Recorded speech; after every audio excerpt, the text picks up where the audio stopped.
Everyone feared him, not because they knew him, but because of what he was.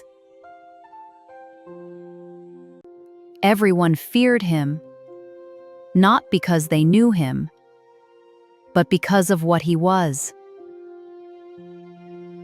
And they decided he must be dangerous. I'm not dangerous, But what they never saw, was his loneliness. and they decided he must be dangerous. I'm not dangerous, But what they never saw, was his loneliness. Deep in a quiet forest, where sunlight filtered through tall oak trees and painted the ground in gold, lived a snake named Soren. Soren was unlike the stories others told. He didn't hunt for fun. He didn't strike without reason. He didn't enjoy fear. In fact, he hated it. Every time he slithered past a clearing, conversations stopped. Every time he moved near the river, animals scattered.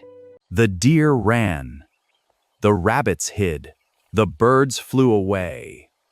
Even the wind seemed to whisper warnings about him.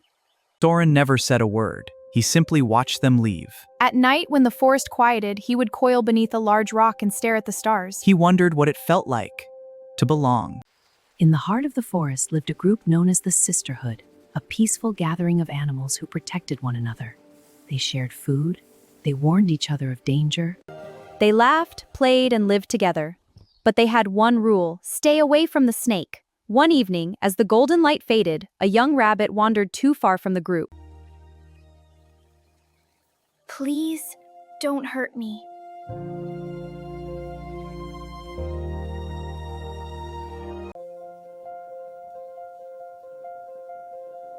I won't.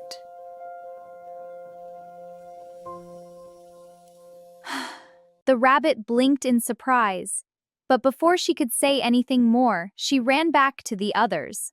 The snake spoke. He tricked her. He's dangerous. And just like that, fear grew stronger.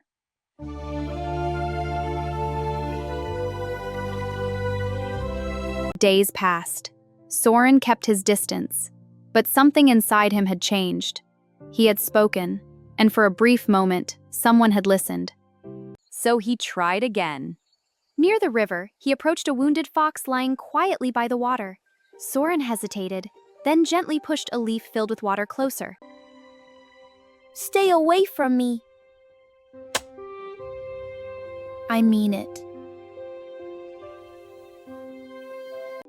He simply turned and disappeared into the tall grass. That night, under the same stars, his loneliness felt heavier than ever. One dry afternoon, something changed. A spark, a careless flicker. And suddenly, fire spread through the forest. The flames, they're everywhere. We have to run. Smoke is everywhere. Stay with me. I'm trying. The fire's spreading. We have to stay together. I can't see the smoke. This way. Follow my voice. I can't. I'm lost.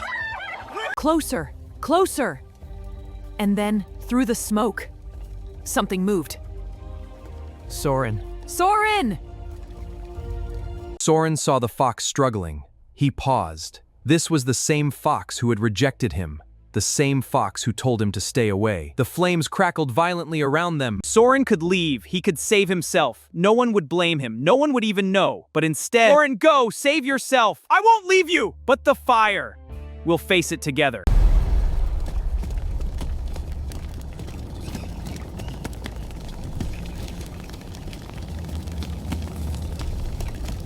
And with one final effort, he pulled it aside. The path was clear.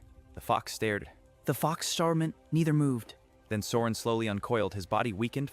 Wait. The fox's voice was quiet but different this time. You saved me. There was no fear in his voice now. Word spread again, but this time, it was different.